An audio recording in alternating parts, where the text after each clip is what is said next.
Well, hello there, humans, hippies, earthlings, whoever you are, wherever you are, whatever you're doing, and whoever you are lucky enough to be doing it too. I'm Bushka on Blitz, back with another dose of love, affection, and tanking goodness. And today we're going to be talking about the hot diggity dog new bling, the finest shoes in Inglewood style bling that has come up with the new patch. Now, you've got three really big movers in the new awards section. You've got the High Calibre Award, which is a fantastic looking bit of kit. You've got the Valiant Effort Award, which is rewarding those who do monstrously big damage and have very fine performances in a losing side. And you also have the Sniper Award, which we'll have a look at, which is pretty cool as well. I think new awards look better, to be honest, and I think they're long overdue. There's been a lot of stuff in game, little bits and pieces that they haven't really got round to until quite recently, and I've got some suggestions. I'm also doing a lot of podcasts at the moment. I don't know if you guys realise this. Next week, I'm hopeful of having Alexander Di Giorgio from Wargaming. He's the producer in Asia on to have a chat about how they make the sausage and all the stuff that went on in the patch and all that kind of things. Because the patch was a bit of a disaster, as you guys know, and it was a bit of a nightmare. They did a really good job with some of the new content, but the patch itself was probably not the most fun 24 hours for the guys at Wargaming dealing with stuff, or for the humans trying to log into the game. I'm a big fan of just the general look of the new medals. Oh, mate. What is it about a medal or an achievement that sends a man wild with ecstasy and desire? And we're here in the Helsing having a squiz. By the way, yeah, if you want to subscribe to the podcast, please do. Jump on iTunes and search Bushka on Blitz and just click sub, and then you'll get all the episodes as they pop up. I'm doing a pod later on with Snake. We're going to be talking about a lot of the new stuff and the new tanks in game, about the current state of Tier 7 and the Dracula disasters that are going on. Or you can sub on Stitcher. The RSS feed, or Stitcher, or any of your pod platforms on Android, bushkaonblitz.libsyn.com/RSS, or go to bushkaonblitz.com/podcast. Back on with the show. Now you can see here we are on the wonderful Oasis Palms, and we are looking at Oasis Palms from the flank, and it's nearly a perfect storm. Our good mate, I think it's Mr. Ouija, is over there in the type, and he is doing his best to keep him spotted up. And I am just basically having an absolute free reign here on the flank. I've yet to be spotted, and all I'm doing is pounding double shots into the side of Tier 8 heavies. And being in a Tier 7 game, that means we make an awful lot of hay. We get a lot of XP for doing this. And you can see the IS-3 is now chasing the type. Oh, it's Josh 8. My good mate Josh 8 from WA, and he is carving him up over there. And there's another kill for the big Joshta. It's now 5-on-2, and we're going to start moving forward. Now, the Helsing has relegated Tier 8 into an absolute disaster zone. It would do a lot tougher if it was playing against big, ugly heavies all the time, which unfortunately only seems to happen when I stream. We did a stream, and the Helsing really didn't do that well because we kept running into Tier 8 IS-3 Defender Unicum platoons. However, I don't think that's been a fair way to judge it. You can see if you've got an IS-3 and he's not looking directly at you, you're going to do just dandy, but not everyone's that silly. What you're finding is the Helsing is running into an awful lot of light and medium tanks at Tier 8, and people can be really aggressive in it because it's got this upper glacis and trollish turret. And what that means is you basically can just pen every shot at close range. And that's a disaster because the Helsing versus lights and meds, a very, very quick tank that can get out there and angle, is very, very strong. And there you go. We've got our two new awards, the High Calibre Award there and the Sniper Award. Now, the Sniper Award is the interesting one. Actually got so many different stipulations on it. I mean, look at this. You've got to be at least 250 meters away. You have to fire at least 8 shots. You have to get 80% of your hits must cause damage, which actually makes it more surprising that I got this in the Helsing, because the Helsing gets a lot of bounces in a Tier 8 game. Just luck of the draw, I guess. 85% accuracy, must exceed the hit points of the player's vehicle and comprise at least 1,000 hit points, which rules out the lower tiers more or less, and only once a battle. So only one tank in game is going to get it, which means it is quite an interesting award. It's a really tough one to get, actually. It's probably harder to get that than it is to get the High Calibre Award, which we got there as well, which is 30%, 5% of the total enemy hit point pool.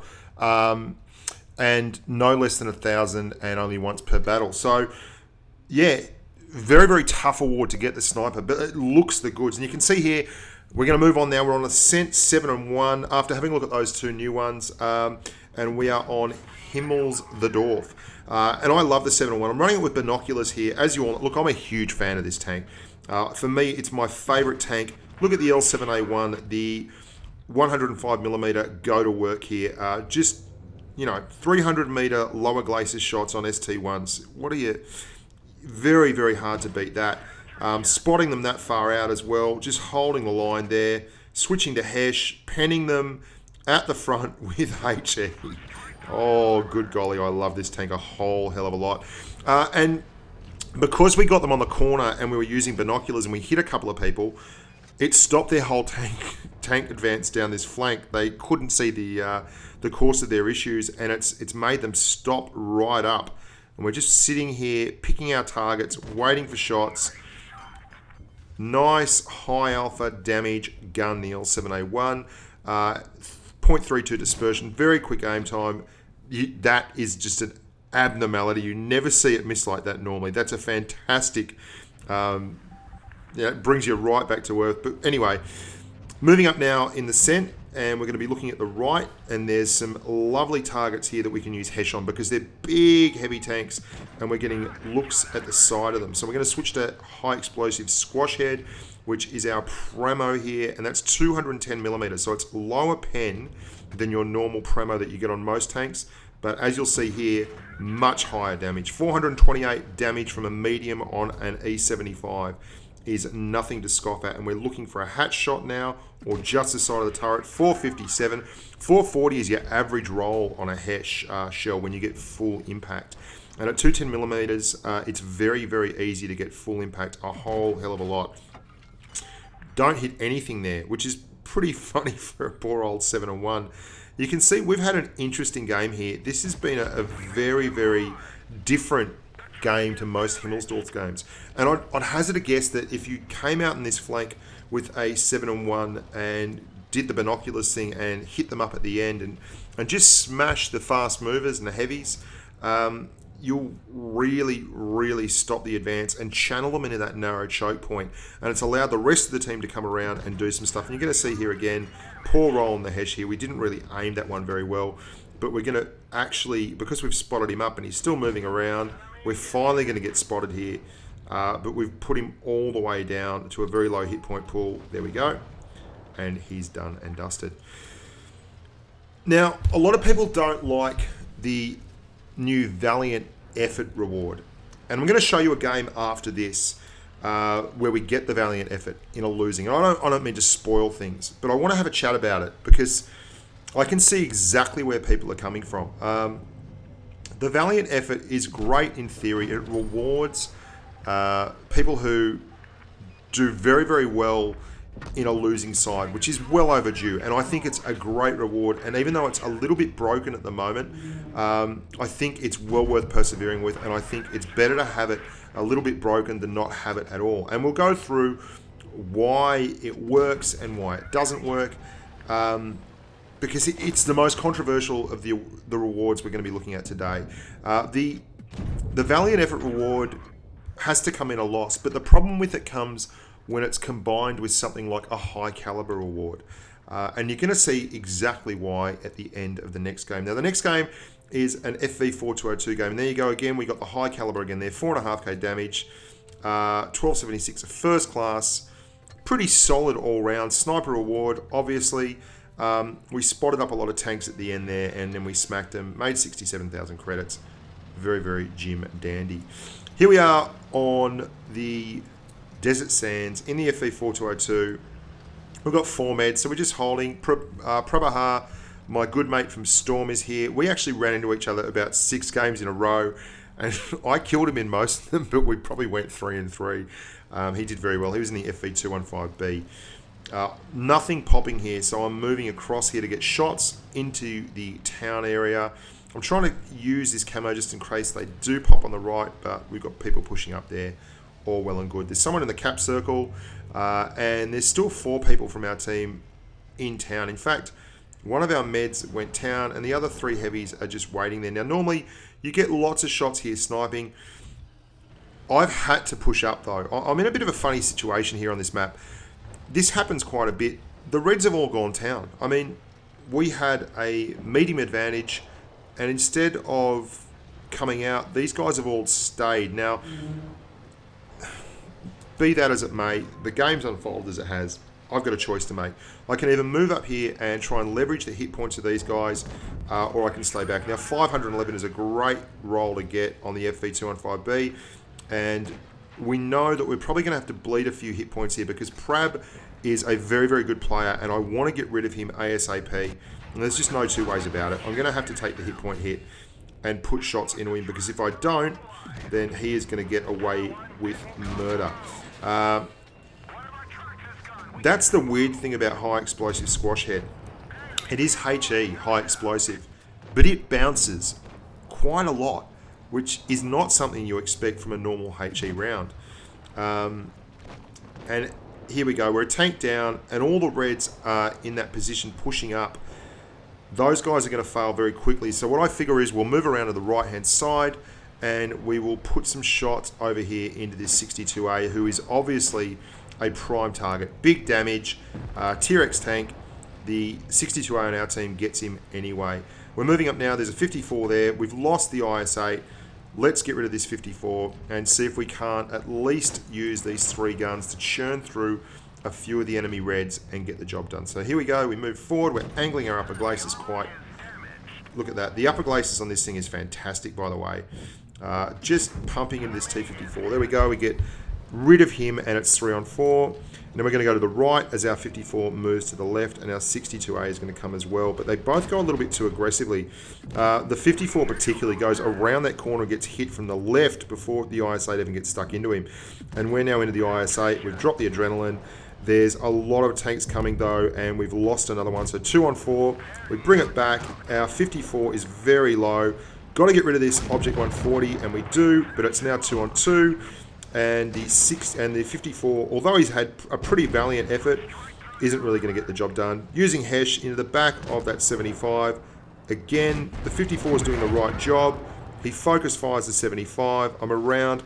Probably do this a little bit poorly. I should have been track to track on that IS-8, but I wasn't, so there you go. We get another shot into the IS-8. Very, very quick, very nippy, but I miss a track shot. And it's brutally, it really cost me because the IS-8 then gets to go around. And we side hug him, miss a key shot there, back and forward, and he gets me right through the turret, which is the FV's weak spot. Pretty solid game though. We get 4 kills. It was very tough at the time, just after the patch, to get anything going on. We get the Mastery Badge. But look at the base XP, 1935. That's the valiant effort. Your bravery will be rewarded with extra HP, XP and credits. 4.5k. Now, that's just too much. 2,902 XP is the new high on this account for XP. I mean, on my normal account, my highest XP game I think is 2628, which is an IS-4 game with 7.2k damage, a 4 tank Kolobinov, steel wall, top gun, I think it was 5 or 6 kills, absolutely everything you can possibly get. And the key here, and the reason why the XP is so totally outrageous, is that high caliber award. So you're getting that extra high caliber award on a losing team. If you're going to get the high caliber award on a losing team and the valiant effort award on a losing team, it seems to be that the combination of those two is electric. It just pumps your XP through the roof. And as much as we'd all like to light our hair on fire and dance around saying, it's not fair, let's remember that this is a positive. This is a reward that we've been looking for a long time. And as a player base, it's long overdue. Like, you deserve recognition for being exceptionally good in a team, whether you lose or you win. I mean, this is one of the better things that they've introduced in the game recently. The ability to actually receive some recompense for holding the end up while the rest of the team YOLOs into the face of 7 tank destroyers is good. Okay, the fact that it's seems to be imbalanced by combining it with the high caliber reward is neither here nor there. Let's not try and get rid of this valiant effort reward. It's good. I just think if it was me, I'd probably dial the high caliber rewards XP influence right back, or make it so that you can only get it in the instance of one or the other. You can't get the valiant effort and the high caliber. Either that, or they lower the XP reward for both of them. But I think this is a good change. These three rewards, these three medals are all much they're improvements, and improvements are good things. Even if there's the first guy through the wall always gets blood in his teeth. I mean, gets kicked in the teeth, gets blood in his teeth. I don't know what I'm talking about. Let's just stop. I'm Bushka on Blitz. You're bloody lovely. Thank you so much for supporting the channel. I'm hoping to see some of you all in New York. There's going to be a patron event in New York. I'm going to get the idiots together and have a bit of a chat and a bit of a giggle, and it should be good fun. Until next time, humans, stay safe on the battlefield.